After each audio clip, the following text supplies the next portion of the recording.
So over the weekend, Angela Yee, Breakfast Club, she did an interview on, was it Tamara Hall, her podcast, her show, and she left Breakfast Club, which I felt they should have canceled probably about a year ago. It's still going on.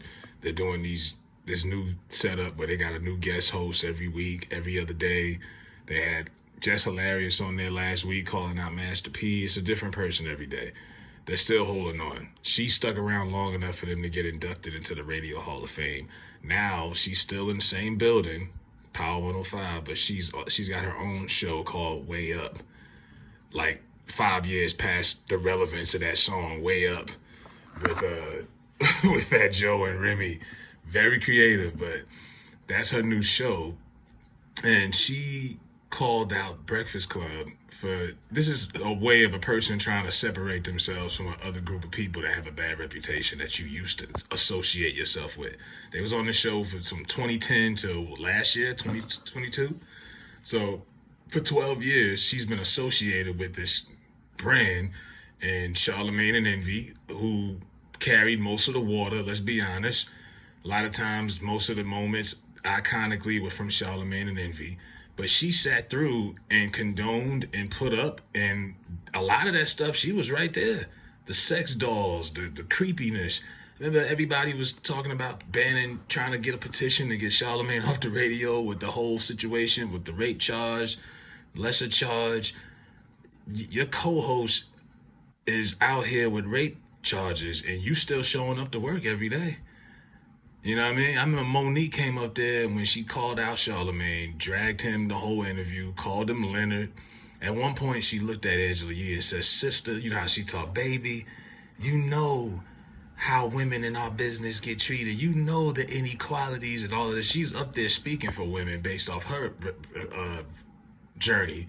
And Angela Yee's just sitting there looking like a lost puppy. Like she's had plenty of opportunities over the years to really put those two guys in check and stand up for something, and she did not. You know, Lil Mama called her out and said, "Hold up, there's been plenty of times where black women came up there and felt like the only woman in the room because you just sat there." When Charlamagne had her crying, that iconic moment where she broke down in tears, Angela Yee was right there. I mean, she didn't come step in and say, "Hold up, stop this young sister. Why are you giving her a hard time?" None of that. That ain't never been your MO. And this ain't got nothing to do with her getting older. She's 47. You know what I mean? You just want to, she's trying to reinvent her brand now that she's completely away from Charlamagne and them. And this is her way of trying to separate herself from them. But that's your history. You know, now all three of them had their own shows prior to Breakfast Club. She had Lip Service. She had The Morning After on Sirius. But that's a 12-year run. That's what a lot of people know you for.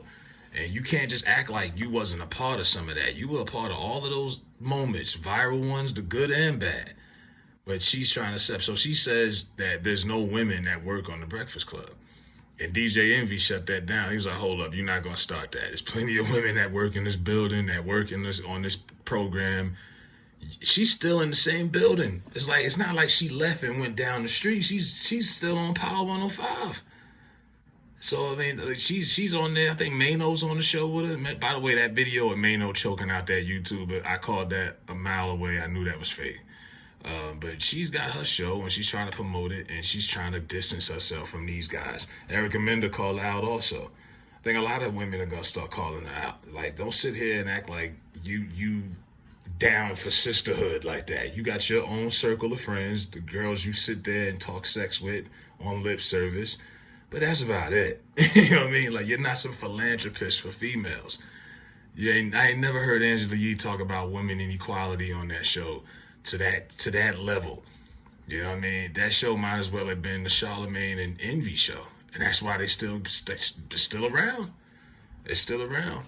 So she's doing her show, Way Up. I have not heard it because I think she has the personality of like a damn piece of paper. She's just dull. She's dull as a rock. I know people used to complain about Angie Martinez back in the day. I'm like, man, let me see what this shit is. Way Up with Angela Yee.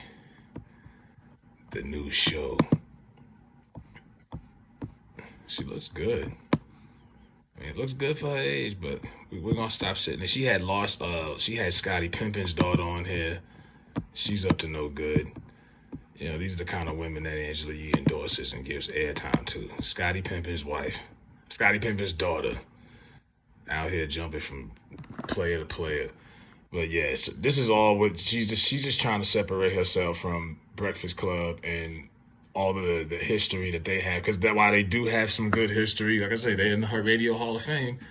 A lot of iconic moments. There's also some bad history behind that, and she doesn't like the fact that she's associated with them pretty much to the day she dies. They're always going to be known for being together because they were together for a long time. That was a long running show. Most radio shows, especially in the hip hop market, they don't last 10, 12 years like that. They don't. So that's a part of you. You're always going to be a part of that. When Birdman came up in there, all three of y'all was in there, right? All three. It wasn't just them two. So, you know what I mean? She should just accept it and move on. But I think it was a weak attempt to try to clear her reputation and throw them under the bus. And I'm not even an Envy fan. I'm definitely not a Charlamagne fan. But to try to throw people under the bus like your former co-workers, and you always could tell that they weren't friends. It was always business. You work with someone 12 years and y'all don't hang out at all. Y'all never been to each other's houses. Y'all don't know each other's kids. Y'all just show up and work. Like, it was business. And business goes on. So let me know what y'all think. And if y'all have listened to Angela Yee's new show, let me know what that's like. If it's is it worth listening to, or is it airhead radio like I expect it to be? But let me know what y'all think. Hit the like button, share, comment, subscribe, all that stuff.